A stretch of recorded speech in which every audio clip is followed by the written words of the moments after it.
ஆனால் எல்லா பத்திரிகை நண்பர்களுக்கும் எங்களுடைய மரியாதை கலந்த வணக்கத்தை தெரிவித்துக் கொள்கின்றோம். என்னோடு இந்த பத்திரிகையாளர் சந்திப்பில் மூத்த தலைவர், முன்னாள் மாநிலங்களுடைய ஆளுநராக இருந்த தமிழிசை சவுந்தரராஜன் அக்கா அவர்களும், பாரதிய ஜனதா கட்சியினுடைய மூத்த தலைவர் அண்ணன் சக்கரவர்த்தி அவர்கள், அண்ணன் விபி துரைசாமி அவர்கள், அண்ணன் கரு நாகராஜ் அவர்கள் உள்ளிட்ட நம்ம அண்ணன் வெங்கடேஷ் அவர்கள், அண்ணன் ஏஎன்எஸ் பிரசாத் அவர்கள், பாரதிய ஜனதா கட்சியினுடைய வழக்கறிஞர் பிரிவினுடைய தலைவராக இருக்கக்கூடிய அண்ணன் குமரகுரு அவர்கள், நம்முடைய மாவட்டத்தினுடைய இந்த பகுதியினுடைய தலைவர்கள் எல்லோரும் இருக்கின்றார்கள்.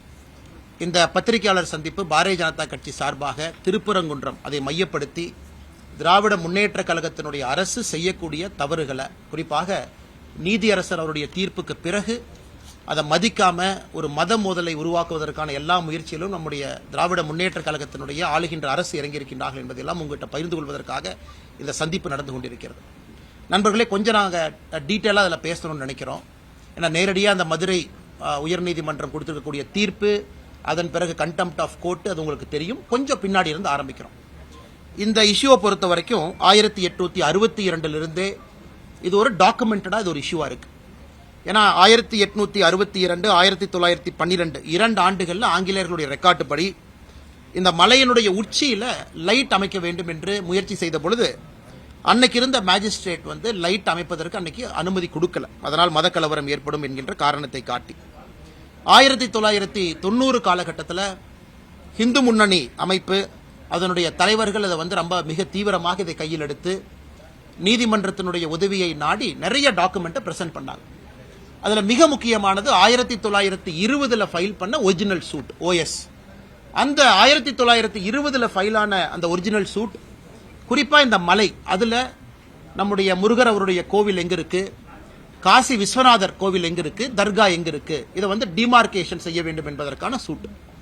அதன் அடிப்படையில் 1920 ஃபைல் பண்ண OS சூட்டுக்கான தீர்ப்பு 1923 கிடைக்குது, ஒரு லோவர் கோர்ட் மதுரையில். அந்த தீர்ப்பு மிகச் சரியா அந்த தீர்ப்பில் சொல்றாங்க, தர்கா எங்க இருக்குது, இந்த நெல்லித்தோப்பு அப்படிங்கிற இடம் எங்க இருக்கு, அங்கிருந்து தர்காக்கு கனெக்ட் பண்ணக்கூடிய படிக்கற்கள், இந்த 3 மட்டும்தான் இஸ்லாமிய நண்பர்கள் அவங்க கையில் இருக்கக்கூடிய விஷயம். ஒன்று மேல மலை உச்சியில அட் த டாப் இருக்கக்கூடிய தர்கா, சிகந்தர் தர்கா. அதற்கு நெல்லித்தோப்பு என்பது ஒரு சமப்பகுதி, இந்த மலைக்கு இடையில் இருக்கக்கூடிய சமப்பகுதி. அங்க இறந்து போனவர்களுடைய சடலங்கள்லாம் இஸ்லாமிய மத அடிப்படையில், மரியாதை கலந்த அடிப்படையில் அங்க வச்சிருக்கிறாங்க. அங்கிருந்து மேல ஒரு கல்ல குடைந்து ஏறக்கூடிய படிக்கட்டு, இந்த 3 மட்டும்தான் இஸ்லாமியர் அவர்கள் கையில் இருக்கக்கூடியது. மிச்சது எல்லாமே இந்துக்களுக்கு சொந்தம், மலை முழுவதுமாக இந்துக்களுக்கு சொந்தம் அப்படிங்கிற தீர்ப்பு. அதை எதிர்த்து 1923 வந்த தீர்ப்பை எதிர்த்து மெட்ராஸ் ஹைகோர்ட் வர்றாங்க. 26 மெட்ராஸ் ஹைகோர்ட் இந்த மதுரை கீழ் இருக்கக்கூடிய லோவர் கோர்ட் கொடுத்த தீர்ப்பை ஸ்டே பண்றாங்க. அதன் பிறகு இந்தியாவுடைய சுதந்திரத்திற்கு முன்பு உச்சபட்சமாக இருக்கக்கூடிய பிரிவி கவுன்சில் இன்னைக்கு சுப்ரீம் கோர்ட் மாதிரி பிரிவி கவுன்சிலுக்கு போறாங்க. 1930 காலகட்டத்தில் பிரிவி கவுன்சில் மதுரையில் கீழே இருக்கக்கூடிய நீதிமன்றம் கொடுத்த தீர்ப்பை ஊர்ஜிதம் செய்யறாங்க. 1920 ஒரிஜினல் சூட், 1923 வந்த தீர்ப்பை ஊர்ஜிதம் செய்யறாங்க. இந்த நெல்லித்தோப்பு என்கின்ற இடம் இஸ்லாமியத்துக்கு சொந்தமானது, மேல இருக்கக்கூடிய தர்கா அது அவர்களுக்கு சொந்தமானது, மேலே ஏறக்கூடிய படிக்கற்கள் அவர்களுக்கு சொந்தமானது. மற்றபடி இந்த மலை முழுவதுமாக இந்து சமுதாயத்திற்கு, குறிப்பாக இந்த கோவிலுக்கு சொந்தமானது. அதன் பிறகு குவாரி எடுக்க வர்றாங்க, கோயில் நிர்வாகம் அப்ஜெக்ட் பண்ணி குவாரி விடல, கோயில் நிர்வாகம் அப்ஜெக்ட் பண்ணி மர வெட்டுறதுக்கு பர்மிஷன் கொடுக்கல.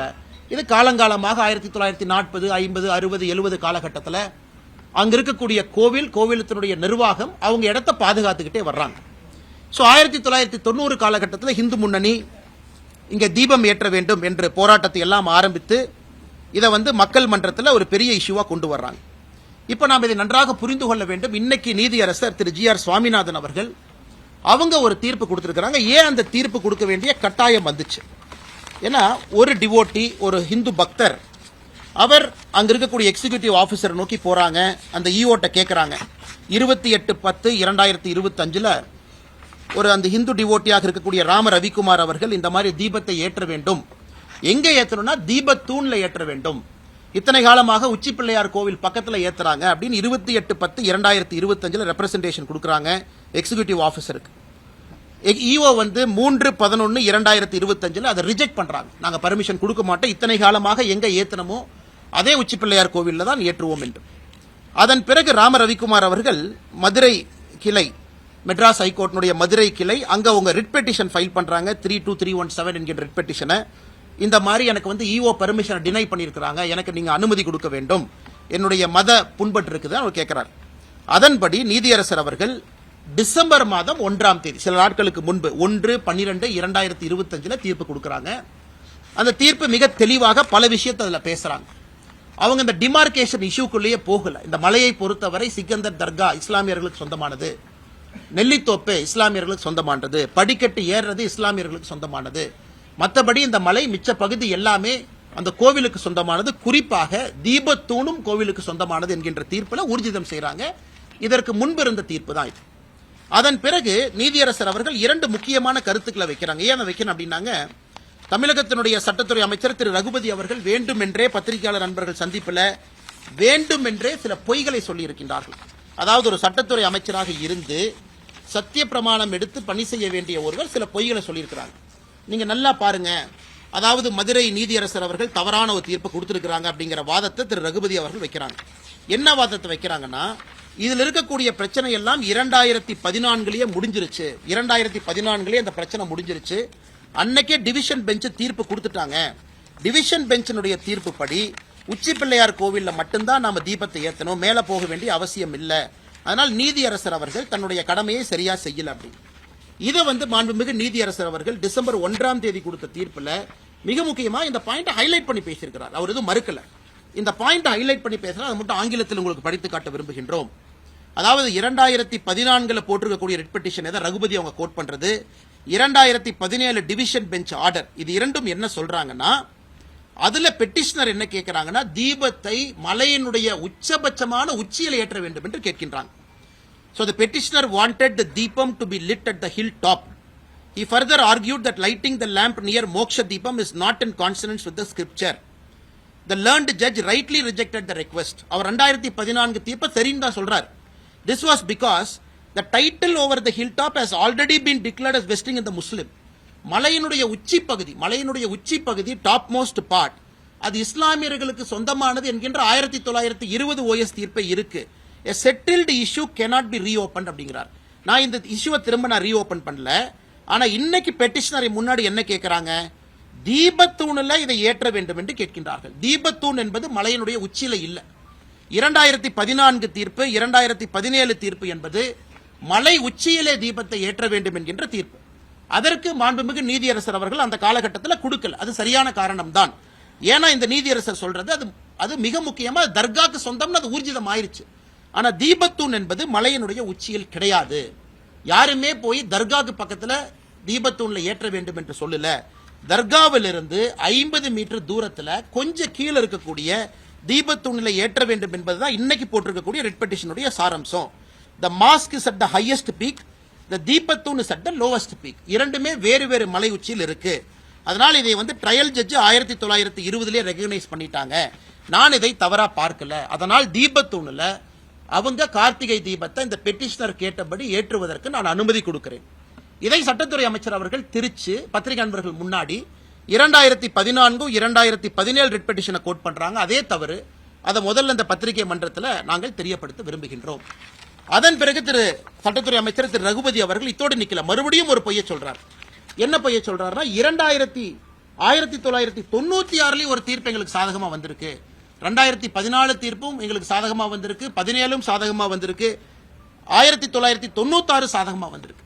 1996 தீர்ப்பு என்பது அந்த ஆண்டுக்காக கேட்கப்பட்டது. அப்ப நீதியரசர் சொல்றாங்க, 1994 உச்சி பிள்ளையார் கோயில் ஏத்துங்கன்னு சொன்னேன், 95 ஏத்துங்கன்னு சொன்னேன், இப்ப நீங்க 96 வந்து கேக்குறீங்க, எனக்கு 3 நாள் மட்டும்தான் இருக்கு, அதனால் இந்த ஆண்டு நீங்க உச்சி பிள்ளையார் கோவில்ல ஏத்துங்க.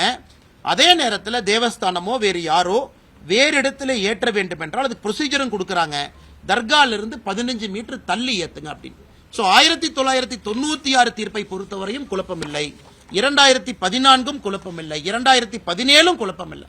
இந்த மூன்றும் வேறு வேறு விஷயத்தை எடுத்து இன்னைக்கு ரகுபதி அவர்கள் ஒரு பொய்யை சொல்லி பத்திரிகை நண்பர்கள்ட்ட இன்னைக்கு நீதியரசர் அவர்கள் தவறான தீர்ப்பை கொடுத்திருப்பதா சொல்றாங்க. இதை முதல்ல உங்களுக்கு கிளாரிஃபை பண்ணணும்.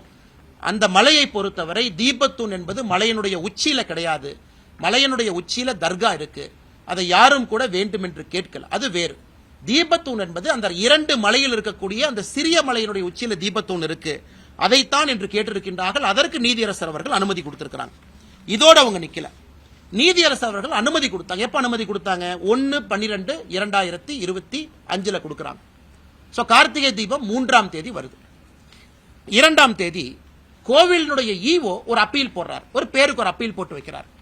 இப்ப நியாயப்படி யாருக்காவது பிரச்சனை இருந்தால் தர்கா அவங்க அப்பீலுக்கு வந்திருக்கணும்.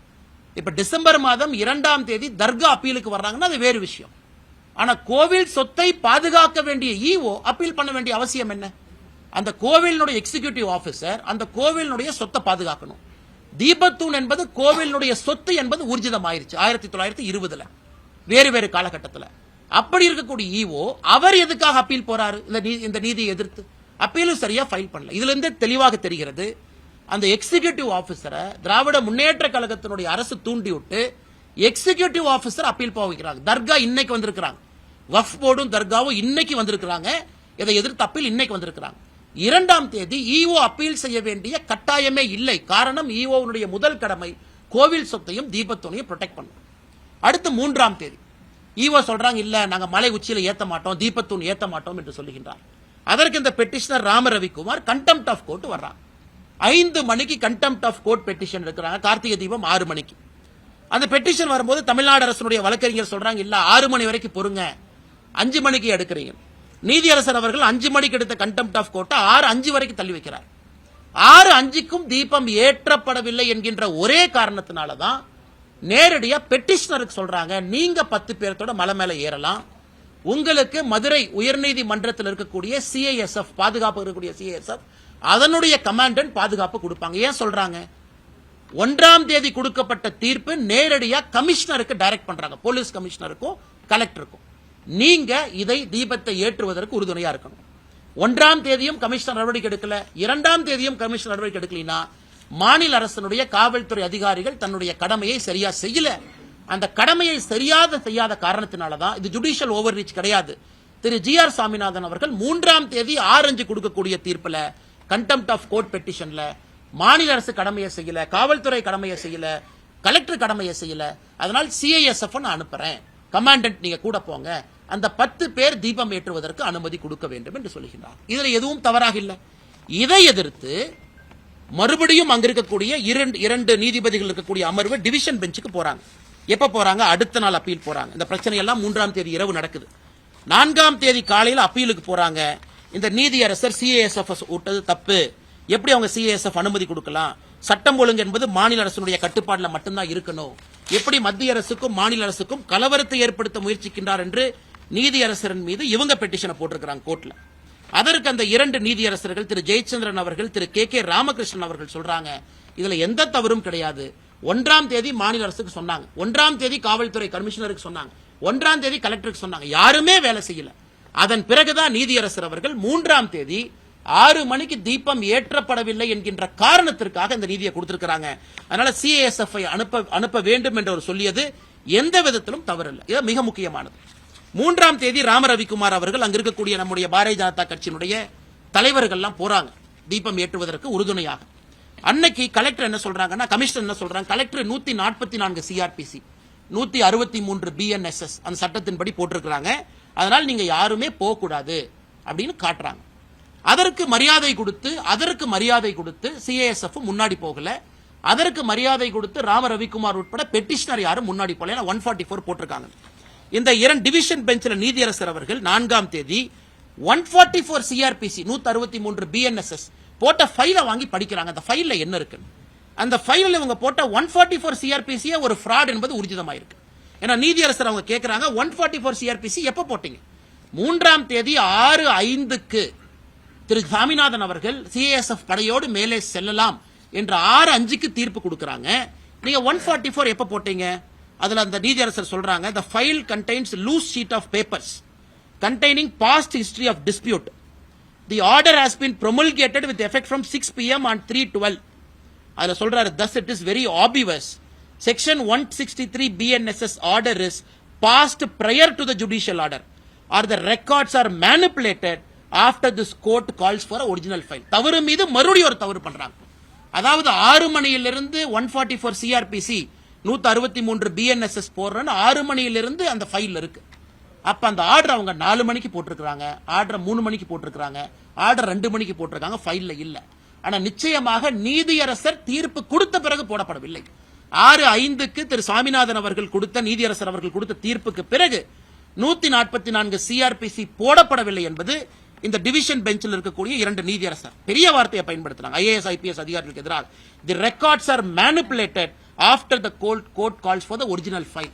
கோர்ட்ல வந்து ஒரிஜினல் ஃபைல் கொடுங்க என்று சொல்லிய பிறகு இந்த டாக்குமெண்ட்டை மேனிபுலேட் பண்ணி அரசு கொடுத்திருக்கிறாங்க. மறுபடியும் தவறு.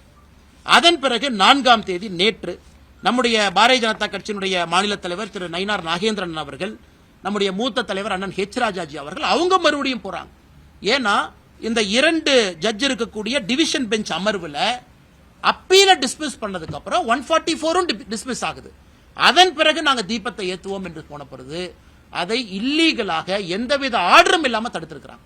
144 நிலுவையில் இல்ல, அப்பீல் நிலுவையில் இல்ல, எங்கேயும் கூட நீதியரசர் திரு சாமிநாதன் அவங்க கொடுத்தது ஸ்டே இல்ல, எதுவுமே இல்லாதப்ப அங்க இருக்கக்கூடிய காவல்துறை அதிகாரிகள் தடுத்தது மட்டுமல்ல, மாநில தலைவர் அண்ணன் நயினார் நாகேந்திரன் அவர்கள் உட்பட, அண்ணன் ஹெச் ராஜா அவர்கள் உட்பட நம்முடைய தொண்டர்களை தலைவர்களை கைது பண்ணிருக்காங்க. which is an illegal arrest.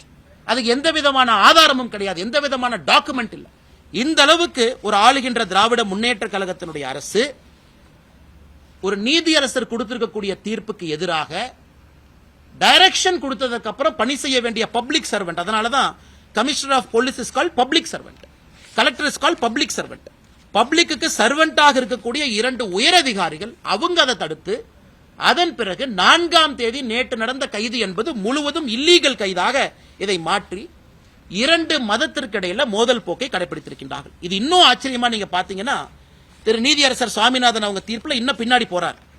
2005 RTO ஆபீஸ்ல நடந்த பீஸ் கமிட்டி மீட்டிங் நடந்தது.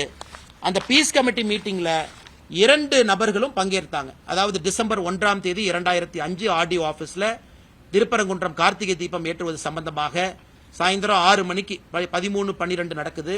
அதுல வந்து இஸ்லாமிய நண்பர்களும் இந்து சகோதரர்களும் பங்கேற்கிறாங்க. அதுல எங்களுக்கு தர்காலிருந்து 15 மீட்டர் தள்ளி நீங்க தீபத்தை ஏற்றிக் கொள்ளலாம் என்று இஸ்லாமிய நண்பர்கள் கையெழுத்து போட்ட டாக்குமெண்ட் இதுல இருக்கு. மிக தெளிவாக கையெழுத்து போட்டு கொடுத்திருக்காங்க. 2005 தர்காலிருந்து 15 மீட்டர் தள்ளி நீங்க ஏத்திக்கலாம், எங்களுக்கு எந்த பிரச்சனையும் இல்லை. சோ பிரச்சனை இஸ்லாமியர்களுக்கு இல்ல, பிரச்சனை தர்காக்காரங்களுக்கு இல்ல. இன்னைக்கு 2005 இத கோர்ட்ல என்ன சொல்றாங்கன்னா, இன்னைக்கு வந்து இல்ல இத ஃபோர்ஸ் பண்ணி கையெழுத்து போட சொன்னாங்க, அதனால நாங்க ஃபோர்ஸ் பண்ணி ஆர்டிஓ ஆபீஸ்ல கையெழுத்து போட்டோம். 1996 இதே போல ஒரு அக்ரிமெண்ட் போடுறாங்க. அந்த அக்ரிமெண்ட்ல கூட இதே போல இஸ்லாமியர் அவர்கள் எங்களுக்கு அப்ஜெக்ஷன் இல்லை. இன்னைக்கு திராவிட முன்னேற்ற கழகத்தினுடைய அரசு சிக்கந்தர் மலைன்னு புதிய பேரை வைக்கிறாங்க, அதை ரசிக்கிறாங்க. சிக்கந்தர் மலைக்கு இவங்க பேரை வச்சுக்கிட்டு ராமநாதபுரத்தினுடைய எம்பி மேல போய் சிக்கன் பிரியாணி சாப்பிடுறாரு, அதை ரசிக்கிறாங்க. நெல்லித்தோப்புக்கு போய் நாங்க ஆடு வெட்டுவோம், கோழி வெட்டுவோம் சொல்றாங்க, அதை ரசிக்கிறாங்க. அதை எதிர்த்து எங்கேயுமே மாநில அரசு போகல. அதை எதிர்த்து டிவோட்டிஸ் போனாங்க. அதை எதிர்த்து இந்து மதத்தை நம்பிக்கையாக வழிபடக்கூடிய டிவோட்டி போறாங்க. எப்பங்க? அக்டோபர் 2025, 1 மாசத்துக்கு முன்னாடி அவங்க போய் கோர்ட்ல ஆர்டர் வாங்குறாங்க, நெல்லித்தோப்புல ஆடு கோழி வெட்டக்கூடாது. இன்னைக்கு இவ்வளவு ஆர்வமாக தர்காக்காரங்க செய்யற வேலையெல்லாம் கோவிலினுடைய எக்ஸிகியூட்டிவ் ஆபீசர் பண்றாரு இன்னைக்கு.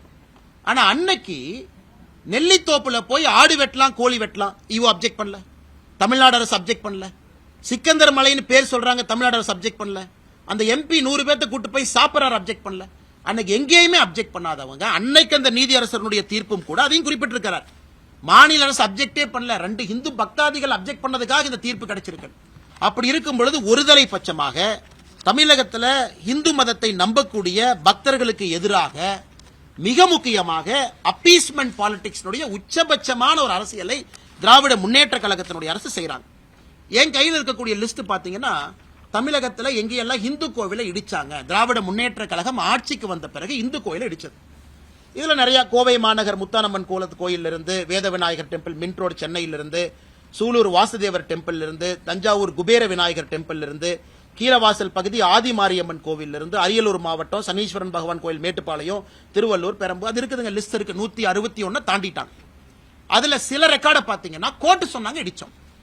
கோர்ட் எப்ப சொன்னாங்க? சாயந்தரம் தீர்ப்பு கொடுத்தாங்க. எப்ப இடிச்சீங்க? அடுத்த நாள் காலையில் 2 மணிக்கு. அப்ப கோர்ட் வேணுமா? அதாவது சில இந்து கோவிலை இடிக்கும் பொழுது கோர்ட் சொன்னாங்க நாங்க இடிச்சோம். அது சில order by Madras high court citing encroachment, Madurai corporation high court direction, night கொடுத்தாங்கன்னா காலையில் 2 மணிக்கு இடிச்சாங்க. அன்னைக்கு கோர்ட் வேணும். ஏன்னா ஒரு கோவில இடின்னு கோர்ட் தீர்ப்பு கொடுத்ததுக்கு அப்புறம் காலையில் 2 மணிக்கு இடிச்சாங்க. ஆனா இன்னைக்கு அதே கோர்ட் திருப்பரங்குன்றம் மலையின் மீது தீபத்தூண்ல தீபத்தை ஏத்துங்கன்னு கோர்ட் சொல்லும் பொழுது இவர்களுக்கு கோர்ட் வேண்டாம். கிட்டத்தட்ட 171 கோயில்ல பல இடத்துக்கு சோர்ஸே இல்ல, ஆர்டரே இல்ல. எந்த ஆர்டர் பேசிஸ்ல அவங்க இடிச்சாங்க? கோர்ட் ஆர்டரே இல்ல. அப்படி இருக்கும் பொழுது எத்தனை சர்ச்சை, எத்தனை மாஸ்க இல்லீகலா அவங்க இடிச்சிருக்காங்க. திராவிட முன்னேற்ற கழகம் ஆட்சிக்கு வந்த பிறகு 2021 மே 6ஆம் தேதியிலிருந்து தமிழகத்தில் இல்லீகலாக இருக்கக்கூடிய ஒரு சர்ச் என்கரோச்மெண்ட், மக்களுடைய பயன்படுத்தக்கூடிய அல்ல புறம்போக்கு நிலம்னு பல கொடுத்திருக்காங்க. ஒன்னு இடிச்சாங்களா? கிடையாது. எத்தனை மசூதி அடிச்சிருக்காங்க? கிடையாது. தமிழ்நாட்டில் எந்த சர்ச்சும் மசூதியும் ஆக்கிரமிப்பு நிலத்தில் இல்லையா? இருக்கு. ஆனால் என்ன ஒரு நியாயம்? எல்லா இதையும் இடிக்காதீங்க, எல்லாருக்கும் அவங்கவுங்க பகுதியில் வழிபாட்டு உரிமையை கொடுங்க. அதைத்தான் நாம கேட்கிறோம். அல்லது ஒருதலை பட்சமாக 161 கோயிலுக்கு மேல இடிச்சிட்டு இன்னைக்கு உயர்நீதிமன்றம் ஒரு தீர்ப்பு கொடுத்த பிறகு அதை பின்பற்ற மாட்டோம் என்று சொல்லி மிகப்பெரிய சட்ட பிரச்சனை உருவாக்கி இன்னைக்கு பார்லிமெண்ட்ல போய் பேசுறாங்க. பார்லிமெண்ட்ல பேச வேண்டிய நிலைமை என்னங்க? பார்லிமெண்ட்ல இவர்கள் போய் இந்தியாவுடைய மத நல்லிணக்கத்தை கெடுத்துட்டேன்னு இவங்க பேசணும், அரசியலமைப்பு சட்டத்தை தூக்கி போட்டு விட்டேன் என்று பேசணும், ஒரு கோர்ட்டு கொடுத்த ஆர்டரை ஃபாலோ பண்ணலின்னு தான் பார்லிமெண்ட்ல பேசணும். பார்லிமெண்ட்ல போய் என்ன பேசுறாங்க? திராவிட முன்னேற்ற கழகத்தினுடைய எம்பிக்கள், காங்கிரஸ் எம்பிக்கள், விசிகாவுடைய எம்பிக்கள் என்ன பேசுறாங்க இன்னைக்கு? அதாவது தமிழகத்தில் இந்து மதவாத சக்திகள் தமிழகத்தில் ஜாதி கலவரத்தை, மத கலவரத்தை உருவாக்குறாங்க. இது எப்படி இந்து மதவாத சக்தி ஆகும்? கோர்ட்டுக்கு போய் கோர்ட்ல வெயிட் பண்ணி கோர்ட் ஒரு தீர்ப்பு கொடுத்த பிறகு முறையாக போய் அன்னைக்கு 144 சிஆர்பிசி போட்டிருக்கின்றோம் என்று தவறாக சொல்லியும் கூட அதையும் பின்பற்றி பெட்டிஷனர் திரும்ப வர்றாங்க. நேற்று எந்த ஆர்டருமே இல்லாத நாளில் இல்லீகலா இத்தனை பேர்த்தை கைது செய்துவிட்டு இன்னைக்கு சம்பந்தமே இல்லாம பாராளுமன்றத்தில் போய் இவர்கள் நாடகம் ஆடி கொண்டிருக்கின்றார்கள். இதை இந்த பத்திரிகையாளர் சந்திப்பு மூலமாக தமிழக மக்களுக்கு எடுத்து சொல்லணும். எந்த அளவுக்கு இவங்க ஃப்ராடு பண்ணியிருக்கிறாங்க, எந்த அளவுக்கு பொய்ய சொல்லியிருக்கிறாங்க, எந்த அளவுக்கு ஒருதலை பட்சமாக நடந்திருக்கின்றார்கள், எந்த அளவுக்கு இதே கோயில் ஆடு வெட்டு கோழி வெட்டுன்னு சொன்னும் பொழுது பேசாம இருந்தவங்க இன்னைக்கு தீபத்தூண்ல தீபத்தை ஏற்று என்று சொல்லிய பிறகு இந்த டிராமா பண்றாங்க. சட்டத்தை பாதுகாக்க வேண்டிய சட்டத்துறை அமைச்சர் 2014-17 தீர்ப்பையும் 1996 தீர்ப்பையும் வேண்டுமென்றே திரித்து, அதுக்கும் இந்த கேஸுக்கும் சம்பந்தம் இல்லை, வேண்டுமென்றே திரித்து இதுல இந்து பெட்டிஷனர் யாரும் மலை உச்சியினுடைய தர்கா இந்துக்களுக்கு சொந்தம் என்று கேட்கவில்லை. That is a settled issue. அது 1920 செட்டில் ஆயிருச்சு. மலையினுடைய உச்சி தர்கா என்பது இஸ்லாமியர்களுக்கு சொந்தம், நெல்லித்தோப்பு இந்துக்களுக்கு சொந்தம் என்று எங்கேயும் கேட்கல. அதையும் செட்டில்ட் இஷ்யூ, அது இஸ்லாமியர்களுக்கு சொந்தம். மேலே ஏற படிக்கட்டு இந்துக்களுக்கு சொந்தம் என்று கேட்கவில்லை, அதுவும் சொந்தம். ஆனா மலை உச்சியில் இல்லாம கீழே இருக்கக்கூடிய தீபத்தூணுல நாங்க கார்த்திகை தீபத்தன்று இதை ஏற்ற வேண்டும் என்று ஏத்த போறவங்களை 2 நாட்களாக அலக்கழிச்சு மதுரை மாநகரத்தையே அல்லோலப்படுத்தி அவ்வளவு காவல்துறையை அனுப்பி மக்களுடைய இயல்பு வாழ்க்கையெல்லாம் கேள்விக்குறிக்காக்கிவிட்டு முதலமைச்சர் அன்னைக்கு காலையில ட்வீட் போடுறார். மதுரைக்கு என்ன தேவை? வளர்ச்சி அரசியலா ஆர் டேஷ் அரசியலா? நான் கேட்கின்றேன், இது ஒரு முதலமைச்சர் போடுற ட்வீட்டா? இது யாரோ சின்ன பசங்க போட்டா ஏத்துக்கலாம். மதுரைக்கு என்ன அரசியல் தேவை? வளர்ச்சி அரசியலா ஆர் டேஷ் அரசியலா? அந்த டேஷ்ங்கிறது என்ன? முதலமைச்சர் தன்னுடைய சமூக வலைதள பக்கத்துல ஒரு டேஷ் என்கின்ற வார்த்தையை கேள்விக்குறியாக்கி விட்டிருக்கார். டேஷ்னா என்ன? முதலமைச்சர் தானே சொல்லணும். fill in the blanks. நீங்கள் நானும் என்ன? இது முதலமைச்சருடைய ட்வீட். எந்த அளவுக்கு சிறுபிள்ளைத்தனமாக இவ்வளவு பிரச்சனையை செய்துவிட்டு முதலமைச்சர் அவர்கள் இதை போடுறாங்கன்னா உண்மையாலுமே இந்த முதலமைச்சர் அனைவருக்குமான முதலமைச்சரா, இந்துக்களுக்கான முதலமைச்சரா, இஸ்லாமியர்களுக்கான முதலமைச்சரா, கிறிஸ்தவர்களுக்கான முதலமைச்சரா? ஒரு நீதி நிலைப்பாடு ஒரு சட்டமன்றத்தில் ஒரு நீதிமன்றத்தில் சொல்லும் பொழுது முதல் கடமையாக செய்ய வேண்டிய பொறுப்பு சீஃப் மினிஸ்டருக்கு இருக்கு. அதையும் பின்பற்றல. சிஎஸ்எஃப் தமிழ்நாட்டில் அனுப்ப வேண்டிய நிலைமைக்கு தள்ளப்பட்டிருக்கிறோம். இது சம்பந்தமாக நேற்று தமிழக பாரதிய ஜனதா கட்சி சார்பாக நம்முடைய மாநில தலைவர் திரு நயினார் நாகேந்திரன் சார்பாக நம்முடைய உள்துறை அமைச்சர் அமித்ஷாஜி அவர்களுக்கு சம்பந்தமா பிரீஃப் பண்ணிருக்கிறோம். என்ன நடக்குது, என்ன பிரச்சனை இங்க இருக்கு, இவங்க எந்த அளவுக்கு தவறான ஒரு விஷயத்தை செஞ்சிருக்கிறாங்க, எந்த அளவுக்கு நீதிமன்ற அவமதிப்பில் இன்வால்வ் ஆயிருக்கிறாங்க. சிஎஸ்எஃப் அன்னைக்கு ஒருவேளை நான் போறேன்னு சொல்லியிருந்தா மாநில அரசனுடைய காவல்துறைக்கும் சிஎஸ்எஃப்க்கும் கைகலப்பு வந்து இந்திய அளவில் மிகப்பெரிய தலைகுடிவாக நம்ம மாநிலத்துக்கு ஏற்பட்டிருக்கும். அவங்க பின்னாடி போயிட்டாங்க. சரி 144 இருக்கா, நாங்க மதிக்கிறோம், பின்னாடி போயிட்டாங்க, அதனால பிரச்சனை இல்லை. ஆனா இன்னைக்கு நீதியரசர் சொல்லியிருக்காங்க அந்த 144 ஃப்ராடு. இவ்வளவு தவறுகளை செய்யவிட்டு இன்னைக்கு சுப்ரீம் கோர்ட்ல ஃபைல் பண்ணிருக்காங்க. பாருங்க, அபிஷேக் மனு சிங்கிவி அவங்க, விகாஸ் சேகல் அவங்க, இங்க ஒருத்தருக்கு ஃபீஸ் என்னங்க? 20 லட்சம், 30 லட்சம், 40 லட்சம் சிட்டிங் ஃபீ. இன்னைக்கு மதுரை அமர்வு நீதிமன்றத்திற்கு ஒரு பெரிய சீனியர் சுப்ரீம் கோர்ட் லாயர் வந்திருக்கிறாங்க, அங்க அபிஷேக் மனு சிங்வி. இவ்வளவு கேலி கூத்தாக்கி விட்டு மறுபடியும் உச்சநீதிமன்றத்துக்கு போவோம், மறுபடியும் முதல்ல இருந்து ஆரம்பிப்பாங்க. அதனால்தான் இதை பாரதிய ஜனதா கட்சி நாங்கள் அனைவரும் வன்மையாக கண்டிக்கின்றோம். எங்களுடைய மாநில தலைவரிலிருந்து ஆரம்பித்து கட்சியினுடைய கடைக்கோடி தொண்டன் வரை திருப்பரங்குன்றத்தில் தீபத்தூணில் ஏற்றக்கூடிய தீபத்திற்காக உயிரை கொடுத்து பாரதிய ஜனதா கட்சியினுடைய மாநில தலைவரிலிருந்து தொண்டர் வரை நாங்கள் நிற்போம். அதில் எந்த மாற்று கருத்தும் இல்லை. இன்னைக்கு மதுரை அமர்வு நீதிமன்றத்தில் திரு ஜி.ஆர். சுவாமிநாதன் அவர்கள் இந்த கேஸை செவ்வாய்க்கிழமைக்கு தள்ளி வச்சிருக்கிறாங்க. இன்னைக்கு மறுபடியும் கண்டெம்ட்டுக்கு கண்டெம்ட், அதுக்கு ஒரு கண்டெம்ட். இது இந்தியாவில் எங்கேயும் பார்க்க மாட்டோம். கொடுத்த தீர்ப்புக்கு ஒரு கண்டெம்ட், அந்த தீர்ப்பை சரியா ஃபாலோ பண்ணி ஒரு கண்டெம்ட், அதுக்கு 4ஆம் தேதி ஒரு கண்டெம்ட். ஸோ கண்டெம்ட் இன்னைக்கு வந்திருக்கு. அது 2ஆம் செவ்வாய்க்கிழமை அன்னைக்கு அதை கையில் எடுக்கிறாங்க. அதனால் அதையும் நாங்கள் கவனிக்கின்றோம். உச்சநீதிமன்றத்தில் இன்னைக்கு அட்மிட் பண்ணியிருக்கிறாங்க. அதே நேரத்தில் தலைமை நீதிபதி சிஜேஐ அவங்க என்ன சொல்லியிருக்கிறாங்க, இது அவசரமாக எடுக்க வேண்டிய வழக்கு கிடையாது, அவசரமான இன்னைக்கு நம்பர் போட்டு எடுக்க மாட்டேன், நீங்க ரெஜிஸ்ட்ரியில கொடுங்க, வழக்கமா வர்றப்ப வரட்டும் என்று சொல்லியிருக்கின்றார்கள். அதனால் அதையும் பொறுத்திருந்து பார்ப்போம். நீதி நிலைநாட்டப்பட்டிருக்கிறது இங்க நீதிமன்றத்தில். ஆனா தரையில மக்களாட்சி என்று சொல்லக்கூடிய ஜனநாயகத்தில் முதலமைச்சர் அதை கேள்விக்குறியாக்கி இவ்வளவு பேர்த்துக்கு பிரச்சனை உருவாக்கி லாட்டி சார்ஜ் மண்டை உடைந்து மாநிலத்தினுடைய இளைஞரணி தலைவர் தம்பி எஸ்.ஜி. சூர்யாவிலிருந்து நிறைய மதுரை மாநகர் மாவட்டத்தினுடைய தலைவர் எல்லாருக்குமே பல இடத்துல காயம் பட்டிருக்கின்றார்கள். எதற்கு இது போல அநியாயம் பண்றாங்க கேட்டா எங்களுக்கு மதவாத சக்தி என்கின்ற பெயர். அதனால் தமிழிசை அக்கா எல்லாமே இங்க இருக்கிறாங்க. இதை விவரமாக உங்களுக்கு சொல்லணும், உங்களுக்கு தெரிஞ்சிருக்கும், இருந்தும் சொல்லணும். 1920 96, 2014, 17, 2025 தீர்ப்பு, இது வந்திருக்கக்கூடிய அனைத்தும் சாமானிய மனிதன், நீங்க இந்துவாருங்க, இஸ்லாமியராங்க, கிறிஸ்தவராங்க, சாமானிய மனிதன் இதை உத்து பார்த்தாங்கன்னா அவர்களுக்கு நியாயம் புரியும். யாருக்கும் எதிரானவங்க கிடையாது. தர்கால இஸ்லாமியர் போய் வழிபடட்டும், அப்பே இல்லை. நெல்லித்தோப்புக்கு அவங்க போட்டும், படியை பயன்படுத்தி மேலே ஏறட்டும், யாரும் அவர்களை தடுக்கவில்லை. இந்துக்கள் கேட்பது கோவிலுடைய எல்லை பகுதிக்குள்ள கோவிலுடைய கட்டுப்பாட்டில் இருக்கக்கூடிய தீபத்தூண்ல நாங்க கார்த்திகை தீபத்தன்னைக்கு ஒரே ஒரு நாள் ஏத்துறோம். அது பாத்தீங்கன்னா பல இடத்துல சொல்லியிருக்கிறாங்க, ஒரு மலையின் மீது ஒரு தீபத்தை ஏன் ஏத்துறோம்னா அதை பார்த்து வீட்டில் நம்ம ஏத்துவோம். இந்த மலையின் உச்சியில தீபம் ஏற்றுவதற்கான காரணம் என்னங்க, மலை பெரும்பாலும் அந்த பகுதியினுடைய ஒரு உயர்ந்த நிலையில் இருக்கும். எல்லோரும் அதை பார்க்கலாம், சுற்றி இருக்கக்கூடிய கிராமத்தில் பார்க்கலாம். ஒரு காலகட்டத்தில் வாட்ச் டைம் யாருமே இல்லாத காலகட்டத்தில் எல்லாருமே கோபுரத்தை பார்ப்பாங்க. அங்க தீபம் ஏற்றப்பட்ட பிறகு வீட்டில் விளக்கேற்றுவாங்க. இதுதான் நடைமுறை. இதை 100 ஆண்டு காலமாக இது வேறு வேறு காலகட்டத்தால் இது தவிர்க்கப்பட்டிருக்கிறது. இன்னைக்கு மறுபடியும் ஒரு வாய்ப்பு, நியாயமான முறையில் நீதிமன்றம் கொடுத்திருக்கக்கூடிய வாய்ப்பை திராவிட முன்னேற்ற கழகத்தினுடைய அரசு தட்டி பறிக்கிறாங்க. வன்மையாக கண்டிக்கின்றோம். ஆனால் நிச்சயமாக மத்திய அரசும் இதை கவனித்துக் கொண்டிருக்கின்றார்கள், உள்துறை அமைச்சரும் இதை கவனித்துக் கொண்டிருக்கின்றார்கள், நீதி அரசர்களும் கவனித்துக் கொண்டிருக்கின்றார்கள். அதனால் திராவிட முன்னேற்ற கழகத்தினுடைய கபட நாடகம் எத்தனை நாளைக்கு போகும் என்பதை பொறுத்திருந்து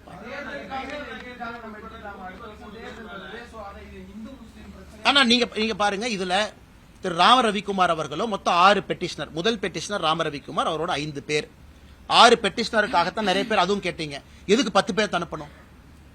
6 பெட்டிஷனர் கூட 4 பேர், லாயர் இருக்கலாம் 10 பேர். அதனால இத்தனை பெட்டிஷனரும் இதுவரை அமைதி காக்குறாங்க. யாரும் இஸ்லாமிய சகோதரர்களுக்கு எதிராக ஒரு வார்த்தை தவறா பேசல, யாரும் தர்கா எங்களுக்கு சொந்தம் என்று கேட்கல, யாரும் நெல்லித்தோப்பை எங்களுக்கு சொந்தம் என்று கேட்கல. மிக அமைதியான முறையில் அறவழியில லட்டி சார்ஜ் அடி வாங்கிக்கிட்டு எல்லாரும் நிக்கிறாங்க. எங்களுடைய உரிமையை நிலைநாட்டி கொடுத்திருக்கக்கூடிய நீதிமன்றம் சொல்லியிருப்பதை நாங்க செய்யறோம். அப்படி இருக்கும் பொழுது எங்க இவங்க மதக்கலவரத்தை ஏற்படுத்துறாங்க? பப்ளிக் ப்ராப்பர்ட்டியை சேதப்படுத்தினாங்களா? இத்தனை போலீஸ குவிக்கிறாங்க, ஆயிரக்கணக்கான போலீஸ மதுரையில குவிக்கிறாங்க. எங்கேயாச்சும் ஒருத்தர் இந்த பெட்டிஷனர் கூட வந்தவங்க பாரதிய ஜனதா கட்சியினுடைய தொண்டர்கள், இந்து முன்னணியினுடைய தொண்டர்கள், எங்கேயாச்சும் ஒரு பப்ளிக் ப்ராப்பர்ட்டி, ஒரு கார் கண்ணாடி உடைச்சோம், ஒரு பப்ளிக் டிரான்ஸ்போர்ட்டை உடைச்சோம்? இன்னைக்கு கலவரத்தை செய்வது யார்? மதுரை மாநகரத்தினுடைய காவல்துறை. எவ்வளவு பேரிகேட் போடுறாங்க? ஆயிரக்கணக்கான பேரிகேட். கலவரத்தை ஏற்படுத்துறது அவங்க. எங்கேயும் ஒண்ணு உடையல, இவங்க போய் யாரையும் தாக்கல, எந்த பொது சொத்துக்கும் சேதத்தை ஏற்படுத்தல. அப்படி இருக்கும் பொழுது எப்படி மத கலவரம் ஆன்டிசிபேட் பண்றாங்க? இது மட்டும் இல்லப்பா, ஒரே நாள் தீபம் ஏத்துறது மாத்திரம் மத கலவரம் வந்துருமான்னு ஜட்ஜி கேட்டிருக்காங்க. ஜட்ஜி பாருங்க, ஒரே நாள் 3ஆம் தேதி டிசம்பர், அக்கா சொல்றாங்க டிசம்பர் 3ஆம் தேதி 6 மணிக்கு தீபத்தை ஏத்திட்டு வந்துடுறாங்க. அதன் பிறகு 4ஆம் தேதி போறதில்ல, 5ஆம் தேதி போறதில்ல, அடுத்த தீபத்துக்கு போவாங்க. அப்படி இருக்கும் பொழுது எப்படி அதனால் மத கலவரம் ஏற்படும்? அதுவும் நீதியரசர் இன்னும் ஒரு படி போறாரு. இங்க பாருங்க, கோவிலுடைய சொத்தை பாதுகாங்கிறார். இந்த தீபத்தூணே கோவிலுடைய சொத்து. நீங்க தீபத்தை ஏத்தினா அதை பாதுகாக்க முடியும். அதனால தயவு செய்து தீபத்தை ஏத்துங்கன்னு சொல்றாங்க. விசித்திரம், நம்முடைய தலைவர்கள் சொன்னது போல, அக்கா சொன்னது போல, தர்காவினுடைய அதிகாரிகள் போய் அப்பீல் பண்ணல, கோவிலினுடைய ஈஓ போய் அப்பீல் பண்றாங்க. இதை விட வெக்கக்கேடு நம்ம எங்கேயாச்சும் பார்த்திருக்கிறோமா?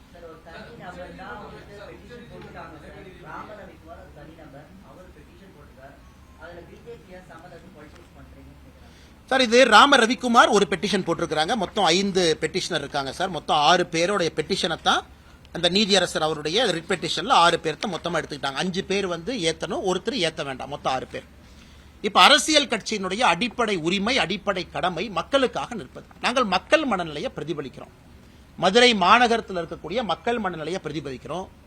அவர்களும் மக்கள் தான். நீதிமன்றம் ஒரு தீர்ப்பு கொடுக்கறாங்க, அதற்கு பாரதிய ஜனதா கட்சி ஆதரவா இருக்கு.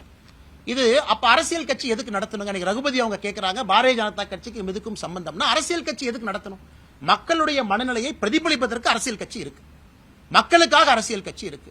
நீதிமன்றம் சொல்லிய பிறகு அரசு தவறு செய்யும் பொழுது தட்டி கேட்பதற்காக அரசியல் கட்சி இருக்கு. அரசியல் கட்சியினுடைய அடிப்படை கடமை இது. அதனால்தான் திரும்ப சகோதரர் கேட்கிறேன், நீங்க ரகுபதி அண்ணங்கிட்ட கேட்கணும், யாராவது பாரதிய ஜனதா கட்சியினுடைய தொண்டனோ தலைவனோ பொது சொத்துக்கு சேதத்தை ஏற்படுத்தினோமா அப்படின்னா அவர் கேட்கிற கேள்வி கரெக்ட். எங்கேயாவது நாங்க மதக்கலவரத்தை ஏற்படுத்தினோமா? எங்கேயுமே கிடையாது. மக்களுடைய மனநிலையை பிரதிபலித்து, இந்துக்களுடைய உணர்வை பிரதிபலித்து பாரதிய ஜனதா கட்சி களத்துல பெட்டிஷனருக்காக, மக்களுக்காக போராடி கொண்டிருக்கின்றோம். அதே நேரத்தில் இந்த தீர்ப்புல தெரியா சொல்றாங்க, பர்சன் ஆஃப் இன்ட்ரெஸ்ட். பெட்டிஷனர் மட்டும் பர்சன் ஆஃப் இன்ட்ரெஸ்ட் இல்லைங்க. இந்து மதத்தை நம்பக்கூடிய எல்லோருமே பர்சன் ஆஃப் இன்ட்ரெஸ்ட் தான். ராம ரவிக்குமார் மட்டுமா? இல்லை. ராம ரவிக்குமார் சொல்றத நான் நம்புறேன் அப்படின்னா நானும் பர்சன் ஆஃப் இன்ட்ரெஸ்ட். அது தமிழ்நாடு என்டோமெண்ட் HRNC அதுவும் இருக்கு. அதனால் ராம ரவிக்குமார் பெட்டிஷனா இருக்கலாம், அதை நம்பக்கூடிய நானும் பர்சன் ஆஃப் இன்ட்ரெஸ்ட் என்பது பல தீர்ப்புல சொல்லியிருக்கிறாங்க. அதனால் எல்லோருக்கும் ஆதரவாக நாங்கள் நின்று கொண்டிருக்கின்றோம் என்கின்ற கருத்தை பணிவாக உங்களுக்கு தெரிவித்துக் கொள்கிறேன்.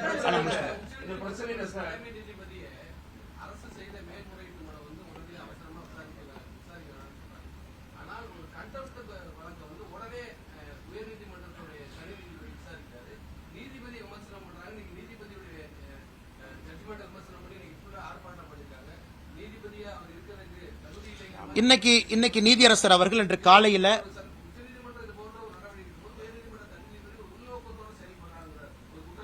அண்ணா இதுல உள்நோக்கம் என்கின்ற, அதனாலதான் ரொம்ப டீட்டெயிலா ஜட்ஜ்மெண்ட்டை பேசுறோம். அவர் 1996 ஜட்ஜ்மெண்ட்டை மீறி இருந்தால் பரவாயில்ல, 2014 மீறி இருந்தா பரவாயில்ல, 17 மீறி இருந்தா பரவாயில்ல. அதைத்தான் ரகுபதி அவர்கள் சொல்றாங்க. ஜட்ஜ்மெண்ட்டே வேறு என்பது உங்கள் முன்னால் நாங்கள் வைக்கின்றோம். இந்த ஜட்ஜ்மெண்ட்டே வேறு. இரண்டாவதுங்கண்ணா, நீதியரசர் அவர்கள் கண்டெம்ட் எப்ப எடுத்தாருன்னா 5 மணிக்கு கண்டெம்ட் எடுக்கிறாரு 3ஆம் தேதி. அட்வொகேட் ஜெனரல் சொல்றாங்க, இல்லைங்க ஐயா 6 மணிக்கு தான் தீபம் ஏத்தும். அதுக்காக கண்டெம்ட்டை 1 மணி நேரம் தள்ளி வைக்கிறார். 6:05க்கு தீபம் ஏற்படுத்த சகோதரருக்கு தெரியும். அரசு வழக்கறிஞர்கிட்ட கேட்கிறார், ஈஓ எங்கேன்னு. ஈஓ போனை சுவிட்ச் ஆஃப் பண்ணிட்டாருங்க ஐயா. நான் சொல்றது 3ஆம் தேதி 6:05க்கு நடந்த கண்டெம்ட்ல ஏற்பாடு செய்யல, பெட்டிஷனரை கூப்பிடல, 1ஆம் தேதி ஈஓ நடவடிக்கை எடுக்கல, 2ஆம் தேதி எடுக்கல, 3ஆம் தேதி கண்டெம்ட் ஆஃப் பெட்டிஷன் வரும்போது, கோர்ட் வரும்பொழுது அரசு வழக்கறிஞர்கிட்ட கேட்கறாங்க, ஈஓக்கு போனை போடுங்க. ஈஓ அவைலபிள் இல்லைங்கிறாங்க. சோ ஈஓ வரல, வீடியோ கான்ஃபரன்ஸ் வர சொன்னதுக்கு போல வீடியோ கான்ஃபரன்ஸ் வரல. இன்னைக்கு மதுரையினுடைய போலீஸ் கமிஷனர், கலெக்டர் சம்மன் பண்ணிருக்காங்க, வரல. இன்னைக்கும் நீதியரசர் சொல்லியிருக்கிறாங்க, ஜாதிகளை உள்ளலுக்குறீங்க, தவறா பேசுறீங்க, பொய்ய சொல்றீங்க, எங்களுடைய பொறுமைக்கும் எல்லை இருக்கு, பொறுமையா பாத்துக்கிட்டு இருக்கோம், செவ்வாய்க்கிழமை அன்னைக்கு தள்ளி வச்சிருக்கோம். எங்களை பொறுத்தவரை நீதியரசர் அவர் வரம்புக்குள்ள நடந்திருக்கிறாரு. எக்ஸசிவ் ஜுடிஷியல் ஓவர் ரீச் எங்கேயுமே இல்லை. மாநில அரசு தன்னுடைய வரம்பை எல்லாம் மீறி இதை கேலி கூத்தாக்கி இருக்கிறாங்கிறது எங்களுடைய வாதம். இதே நீதிபதி மதுரை அமர்வுல அந்த நீர்வழித்தடங்களை கண்காணிப்பதற்கான அமர்வுல நீதிபதியா இருக்காரு. இன்னைக்காச்சும் ஒரு நாள் நீர்வழித்தடம் ஆக்கிரமிக்கப்பட்ட பொழுது இந்த CISF வீரர்களை அனுப்பி அவர் அந்த ஆக்கிரமிப்பை அகற்றியது உண்டான். அண்ணா இன்னைக்கு வந்து ஒத்துக்கிறாங்கன்னா ஒரு வாதம் அது. இன்னைக்கு ஒரு எக்ஸ்ட்ரானரி கேஸ். அதாவது 1ஆம் தேதி அவங்க CISF அனுப்பல, 1ஆம் தேதி போலீஸ் கமிஷனருக்கு டைரக்ஷன் கொடுக்கிறாரு, டிசம்பர் 1ஆம் தேதி கலெக்டருக்கு டைரக்ஷன் கொடுக்கிறார். 2ஆம் தேதி அவர் கையில் எடுக்கல, 2ஆம் தேதியும் லோக்கல் போலீஸ் தான் இருக்கிறாங்க. 3ஆம் தேதி தீபம் ஏற்றப்படவில்லை என்று தெரிந்த பிறகு 6:05க்கு தான் அவர் சொல்றாரு, 6:05க்கு தான் சொல்றாரு இந்த மாதிரி வந்து CISF கொடுக்கிறோம். இது வந்து அப்பீல் அந்த டிவிஷன் பெஞ்சில் ஜெயச்சந்திரன் ராமகிருஷ்ணன் அவங்ககிட்ட அந்த கேள்வியை கேட்கும் பொழுது நீதியரசர்கள் சொல்றாங்க, the service of CISF was provided only because the state police refused to give protection and comply with the court direction. In case the state missionary disobey the court order and refuse to give protection, the court cannot stand helpless. அதாவது நீதியரசர் திரு GR Swaminathan அவர்கள் எடுத்திருக்கக்கூடிய அந்த தீர்ப்பு முடிவுக்கு அடுத்த நாள் division பெஞ்சில் நீதியரசர் ஜெயச்சந்திரன் அவர்களும் ராமகிருஷ்ணன் அவர்களும் முழு ஆதரவு கொடுத்திருக்கிறாங்க. அதாவது ஒரு நீதிபதி இல்ல. இன்னைக்கு திமுகவினுடைய சட்ட அமைச்சர் மாண்புமிகு திரு ரகுபதி அவர்கள் GR சுவாமிநாதன் அவர்கள் மீது கை காமிச்சாங்கன்னா அடுத்த நாள் 2 நீதிபதியும் ஊர்ஜிதம் பண்ணியிருக்கிறாங்க. அதனால் எங்களை பொறுத்தவரை திமுகவினுடைய அமைச்சர் அரசு எல்லோருமே நீதி அரசர்களுக்கு எதிராக இங்கே பணிபுரிகின்றார்கள் என்பது ஊர்ஜிதமாகும்.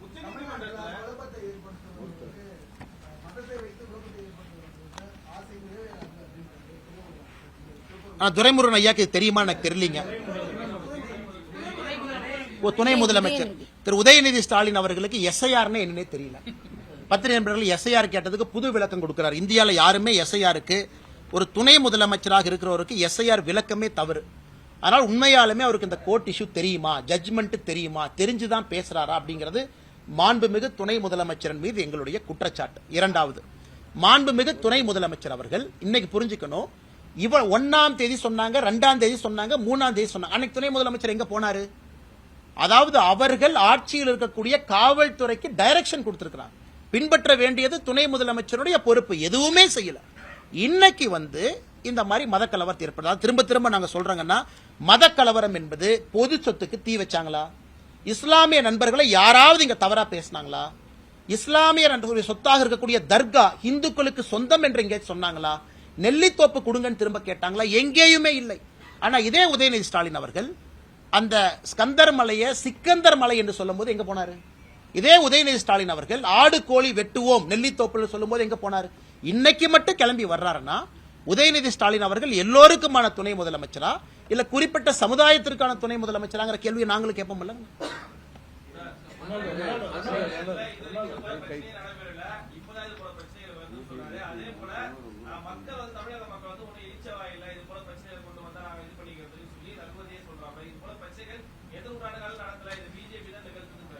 எங்களை பொறுத்தவரை இங்க குமரகுரு அண்ணன் வரும்பொழுது எங்களுடைய வழக்கறிஞர் பிரிவினுடைய தலைவர் அவங்க இருந்தாங்க. அவங்க வழக்கறிஞர்கிட்ட பேசும்பொழுது மேலே வரும்பொழுது சொன்னாங்க, மாநில தலைவரோட அனுமதியை பெற்று பாரதிய ஜனதா கட்சி திரு சட்ட அமைச்சர் ரகுபதி அவர்கள் மீது கண்டெம்ட் ஆஃப் கோர்ட்டுக்கு போறோம் அப்படின்னு. காரணம், நீதி அரசரை பற்றி தவறா பேசியிருப்பது, ஜட்ஜ்மெண்ட்டை குழப்பி பேசியிருப்பது, நீதி அரசர்களுடைய மாண்பை ஒரு சட்டத்துறை அமைச்சரே அதை தவறாக வழிநடத்தியிருக்கிறார். ரகுபதி அவங்க பிரஸ் மீட்டை பொறுத்த வரைக்கும் நேற்றைய பிரஸ் மீட் அது கண்டெம்ட் பிரஸ் மீட். ஏன்னா தவறான தகவலை சட்ட அமைச்சராக உங்கள் முன்னாடி சொல்லியிருக்கிறாங்க. அதை பாரதிய ஜனதா கட்சியினுடைய தலைவர் அண்ணன் குமரகுரு அவங்க இருக்கிறாங்க, எங்களுடைய வழக்கறிஞர் பிரிவினுடைய தலைவர். ஏன்னா ரகுபதி அவர்களுக்கு தெரியணும், பொறுப்பான பொறுப்பில் இருந்து கொண்டு பொய்யை சொல்லக்கூடாது. மிச்ச துரைமுருகன் அவர்களாக இருக்கட்டும், உதயநிதி ஸ்டாலின் அவர்களாக இருக்கட்டும், அவர்கள் சொல்வது ஒரு பக்கம். நீங்க கேட்டுக்கண்ணா, நாங்க சொல்றதையும் நீங்க கேட்கறீங்க. நாங்க ஆதாரத்தின் அடிப்படையில் எல்லாத்தையும் உங்க முன்னாடி வைக்கிறோம். இதுல எங்க தவறு நீங்க சுட்டி காட்டுங்கண்ணா. நீதியரசர் அவங்க சொல்றாங்க, மலை உச்சியின் மீது கிடையாது, உச்சிக்கு கீழே இருக்கக்கூடிய இன்னொரு மலையில் இருக்கக்கூடிய உச்சியில தர்கா இருக்கு. அவரே பர்சனலா போய் இன்ஸ்பெக்ட் பண்றாரு. திரு GR சாமிநாதன் அவர்கள் இந்த ரிட் பெட்டிஷன் அட்மிட் ஆன உடனே அவரு நடந்து போறாரு, எல்லாத்தையும் கூட வர சொல்றாரு. நீதியரசர் போய் எல்லாத்தையும் இன்ஸ்பெக்ட் பண்ணிட்டு தீர்ப்பு கொடுக்கிறார். அப்படின்னா ஒரு ஸ்பாட்டுக்கு போகாம தீர்ப்பு கொடுக்கல, ஸ்பாட்டுக்கு போயிட்டு தான் தீர்ப்பு கொடுக்கிறாரு. அப்படி இருக்கும் பொழுது திரும்ப திரும்ப திரும்ப நீதிமன்றத்தை குறை சொல்வது, நீதியரசரை குறை சொல்வது, திரும்ப திரும்ப இதே வேலையை செய்யறாங்கன்னா எப்படி? இப்பதான் பார்த்தோம், இந்தியால முதல் முறையாக மாநில அரசு மெட்ராஸ் ஹைகோர்ட் கொலிஜியம் ரெக்கமெண்ட் பண்ண உடனே திருப்பி அனுப்பியிருக்கிறாங்க. அதையும் பார்த்து இந்தியாவில் எங்கேயுமே நடக்காத விஷயம். இன்னைக்கு தமிழ்நாட்டில் மாநில அரசு Madras high court collegium, Madras high court நீதியரசர்களாக யார் வர வேண்டும் என்கின்ற ரெக்கமெண்டேஷனை மாநில அரசு இந்திய அரசியல் வரலாற்றில் முதல்ல திருப்பி அனுப்பியிருக்காங்க. அப்ப என்ன, உங்களுக்கு பிடிச்ச ஜட்ஜி தான் வரணும், பிடிக்காத ஜட்ஜி வந்தா கேள்வி கேட்பீங்க. நீங்க போற ஜட்ஜி தான் வரணும். நிறைய நீதியரசர்கள், நாங்க எந்த நீதியரசர்களுமே தவறா சொல்லல, இதற்கு முன்பு திமுக கட்சியில் இருந்தவங்க அப்பா இருந்தவங்க நாங்க ஏத்துக்கிட்டோம். ஏன் ஏத்துக்கிட்டோம்? அது ஒரு ப்ராசஸ்ல வந்திருக்கிறாங்க, கொலிஜியத்துல வந்திருக்கிறாங்க. மாநில அரசு ஏத்துக்கிட்டாங்க, மத்திய அரசு ஏத்துக்கிட்டாங்க, உச்சநீதிமன்றத்தினுடைய கொலிஜியம் ஏத்துக்கிட்டாங்க. நாங்க எங்கேயுமே கேள்வி கேட்கலையே. ஆனா முதல் முறையாக கேள்வி கேட்டு தெரியப்படுத்துறாங்கன்னா நீதிமன்றத்தின் மீது அவர்களுக்கு நம்பிக்கை இருக்கதா என்பதை திராவிட முன்னேற்ற கழகத்தினுடைய அரசு தெளிவுபடுத்தும்.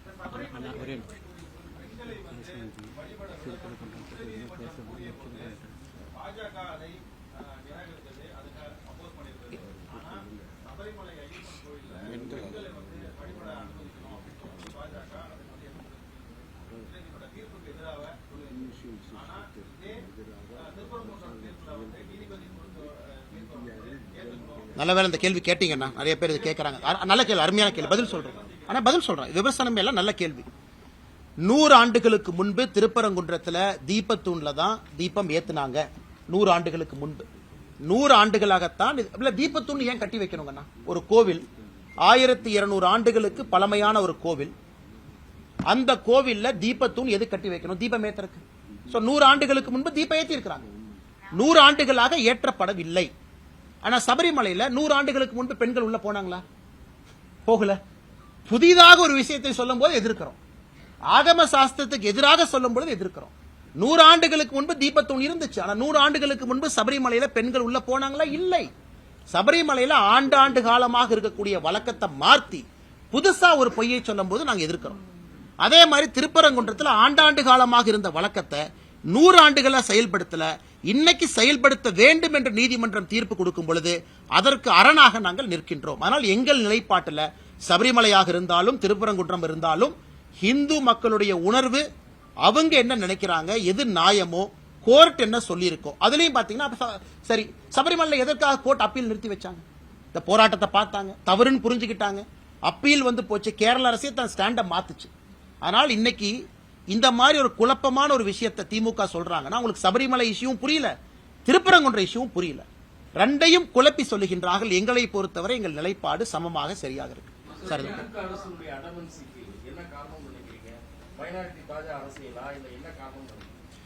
சார் ஒரு மூத்த ஆசிரியர், நீங்க பத்திரிகையாளர், உங்களுக்கு தெரியும், எங்களை பொறுத்தவரை மிக தெளிவாக மைனாரிட்டி அப்பீஸ்மெண்ட் பாலிடிக்ஸ் தமிழ்நாட்டில் திராவிட முன்னேற்ற கழக அரசு வெட்கத்தை எல்லாம் விட்டு அடுத்த கடத்துக்கு போயிட்டாங்க.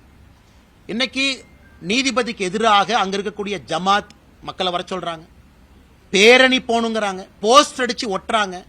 அங்க இருக்கக்கூடிய ஒரு ஜமாத் நீதிமன்றத்திற்கு முற்றுகை போராட்டம் கால் பண்ணியிருந்தாங்க 4ஆம் தேதி. யாராச்சும் கைது பண்ணாங்களா? ஒரு நபரை கைது பண்ணிருக்காங்களா?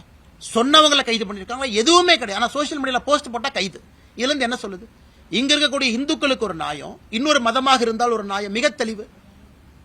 நீதிபதி அவர்கள் ஒரு நீதிபதி இல்ல சார், ஜி.ஆர். சுவாமிநாதன் அவங்க கொடுக்கறாங்க. அதுக்கு மேல டிவிஷன் பெஞ்ச் 2 நீதிபதி ஊர்ஜிதம் செய்யறாங்க. அப்படி சொல்லியும் கூட கேட்க மாட்டேன் அப்படின்னு திராவிட முன்னேற்ற கழகம் நிக்கிறாங்கன்னா, தாஜா மத அரசியல் கையில் எடுத்திருக்கிறாங்க. தேர்தலுக்கு மைனாரிட்டி வாக்குகளை அப்படியே லட்டு மாதிரி சிந்தாம செதறாம திமுக எடுக்க வேண்டும் என்று நினைக்கிறாங்க. இதை உண்மையை சொல்ல வேண்டும் என்றால், நிறைய இஸ்லாமிய நண்பர்களும் கிறிஸ்தவ நண்பர்களுமே அதை விரும்பல. தேவையில்லாம, ஏன் தர்காவே வந்து பெட்டிஷன் இல்லைங்க சார். 3ஆம் தேதி தர்கா வரல, 4ஆம் தேதி தர்கா வரல, இன்னைக்கு தான் தர்கா வந்திருக்கிறாங்க. வெறும் எக்ஸிகியூட்டிவ் ஆபீசர் இந்து கோவிலை ப்ரொடெக்ட் பண்ண வேண்டிய ஈவோவை தூண்டி விட்டு இந்த கபட நாடகத்தை போடுறாங்க. அதனால் மைனாரிட்டியும் இதை ரசிக்கல, மெஜாரிட்டியும் ரசிக்கல. கடைசியில் அப்பம் தின்ன குரங்கு 2 அப்பத்தை தின்ன மாதிரி எந்த ஓட்டும் வரப்போறதில்ல. நடுத்தெருவில் தான் திராவிட முன்னேற்ற கழகம் இருக்க போறாங்க. 2026 தேர்தல் உறுதி செய்யும் தேசிய ஜனநாயக கூட்டணி அமித்ஷாஜி அவர்கள் சொன்னது போல 3ல் 2 பங்கு மெஜாரிட்டியோடு வெற்றி பெறும்.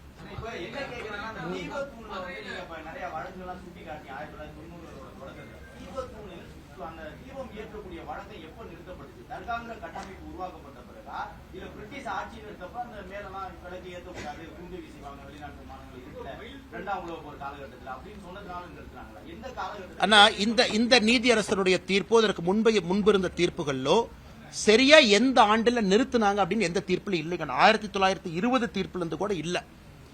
1920லும் தீபத்தூண் இருந்துச்சு. 1920 தீர்ப்புல யாருக்கு எது சொந்தம் அப்படிங்கறது அந்த தீர்ப்புங்க. ஆனா இன்னைக்கு அங்க இருக்கக்கூடிய அர்ச்சகர்கள் என்ன சொல்றாங்க, எங்க அப்பா எங்க தாத்தா அவர்களுடைய பேச்சை வச்சு நாங்க சொல்றோம், இது சராசரியாக 1920 காலகட்டத்திலிருந்து ஏற்றப்படவில்லை அப்படிங்கிறது அவங்க கருத்து. அப்படின்னா 105 வருஷம், 105 இயர்ஸ். அவங்க இன்னைக்கு பேச்சு வழக்காத்தான் சொல்றாங்க, எங்கேயுமே ரெக்கார்டட் டாக்குமெண்டட் இந்த ஆண்டு நிறுத்தணும், இந்த ஆண்டு உச்சப்பிள்ளையார் கோயிலுக்கு நாங்க கொண்டு வந்தது எங்கேயுமே கிடையாது. இன்னொரு காரணம் என்னன்னா, இதுல பெட்டிஷனர் சொல்றாங்க மோட்ச தீபம் தான் உச்சிப்பிள்ளையார் கோவில் பக்கத்துல மோட்ச தீபம் தான் ஒரு காலத்தில் ஏற்றப்பட்டிருந்தது. கார்த்திகை தீபம் என்பது எப்பொழுதுமே தீபத்தூண்ல இருந்துச்சு. எப்ப அது நிறுத்தப்பட்டதோ மோட்ச தீபம் ஏற்றக்கூடிய இடத்துலதான் கார்த்திகை தீபம் ஒன்னா வருது. அதே ஆகம சாஸ்திரத்தின்படி தவறுங்கிறது ஒரு ஆர்குமெண்ட். அதனால இன்னைக்கு தீர்ப்பு ஹிஸ்டாரிக்கல் ரெக்கார்ட்ஸ் எல்லாம் பார்த்து இதற்கு முன்பு இருந்த நடைமுறையை திரும்ப கொண்டு வந்திருக்கிறாங்க. அதனால் இன்னைக்கு மாநில அரசு அவங்க கையில ரெக்கார்ட் இருக்கு, அவங்க கையில என்டோமெண்ட் ரெக்கார்ட் இருக்கு, அவங்க கையில ஈஓ இருக்கிறாங்க. ஈஓ வந்து 3ஆம் தேதி 2ஆம் தேதி ஃபைல் பண்ணது, 1ஆம் தேதி தீர்ப்பு வந்து 2ஆம் தேதி ஃபைல் பண்ணது பாத்தீங்கன்னா ஒரே ஒரு பேஜை மட்டும்தான் ரெஜிஸ்ட்ரியில ஃபைல் பண்றாரு. அதையும் நீதிபதி சுட்டி காட்டுறாங்க. ஒப்புக்கு சப்பானியா ஈஓ வந்து ஒரு பேஜை ஃபைல் பண்ணிட்டு ஓடிட்டாரு. அதுவும் இன்அட்மிசிபிள். சோ ஈஓ பொறுத்த வரைக்கும் 1ஆம் தேதி தீர்ப்பு கொடுத்தா 2ஆம் தேதி அப்ஜெக்ட் பண்ணும், போய் பேப்பர் கொடுத்து வந்தார். எந்தவித சப்போர்ட்டிங் டாக்குமெண்ட் இல்ல. அப்படித்தான் இன்னைக்கு ஈஓ இருக்கிறாங்க. அதனால் திரும்பவும் நாங்க பத்திரிகை நண்பர்களுக்கு வலியுறுத்துகின்றோம். நீங்க பாக்குறீங்க, நீங்க கிரவுண்ட்ல இருக்கிறீங்க, நீங்க கிரவுண்ட்ல போய் பாப்பீங்க. இது மத கலவரத்தை ஏற்படுத்துவதற்கான முயற்சி இல்லை. கடந்த 5 நாட்களாக யாராவது இஸ்லாமியருக்கு எதிராக பேசுறாங்களா? இல்லை. பொது சொத்தை சேதப்படுத்தினாங்களா? இல்லை. காவல்துறை தவறான ஒரு விஷயத்தை சொல்லும் பொழுது கூட ஒபே பண்ணாங்களா? ஆமாம். 144 சிஆர்பிசியே பொய், அதை ஏத்துக்கிட்டு திரும்பி வந்தாங்களா? உண்மை. நேற்று மாநில தலைவர் நயினார் நாகேந்திரன், ராஜா அண்ணன், நம்ம தொண்டர்களை கைது பண்றதற்கு காவல்துறைக்கு அனுமதி இருக்கா? இல்லை. ஏன்னா நேற்று 144 இல்லை. இத்தனையும் பொறுத்து கொண்டிருக்கின்றோம். ஆனா திமுக எங்களை பார்த்து நாங்க தவறு செய்யறோம்னு சொல்றது எப்படி பொறுத்துக்க முடியுங்க?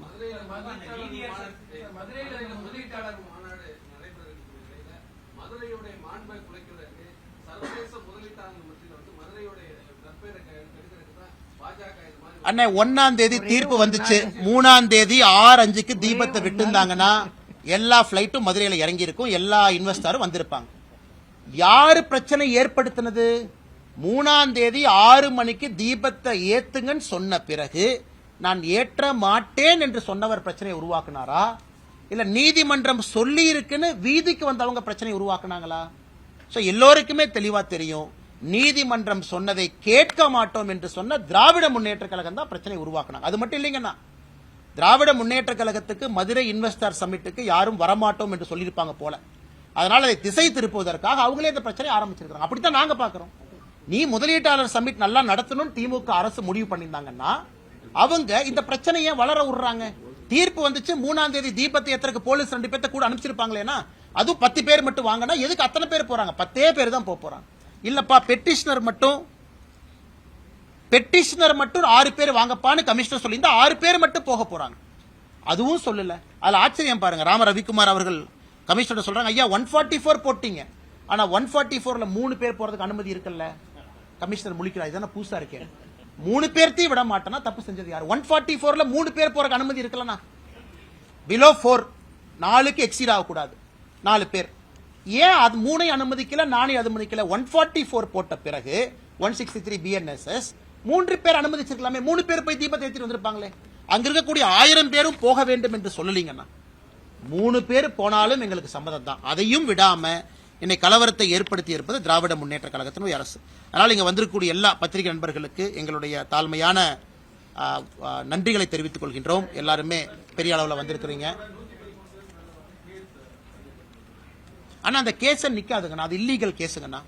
அதனாலதான் அவங்களுக்கே தெரியும், மாநில தலைவரை கைது பண்ணாங்க, கூட்டிட்டு போனாங்க, மண்டபத்தில் வச்சாங்க, என்ன பண்றதுன்னு தெரியல, 10:30 மணிக்கு விட்டாங்க. ஏன்னா அவர்களுக்கே தெரியும் எந்த ஆதாரத்தின் அடிப்படையில் கைது பண்ணீங்க. 144 நிலுவையில் இருக்கா? இல்லை. ஒரு தேசிய கட்சியினுடைய மாநில தலைவர், அவருக்கு பொறுப்பு இருக்கு, போனாரு, எந்த ஆதாரத்தில் கைது பண்ணீங்க? என்ன ஒரு வயலேட் பண்ணாரு? என்ன செக்ஷனை வயலேட் பண்ணாரு? எதுவுமே வயலேட் பண்ணல. பப்ளிக் ஆர்டர்ங்கிறது யாரு? நீங்களே உருவாக்குறீங்க. பப்ளிக் ஆர்டர் தான் நாங்க ஃபாலோ பண்றோம், நீதிமன்றத்தினுடைய தீர்ப்பு.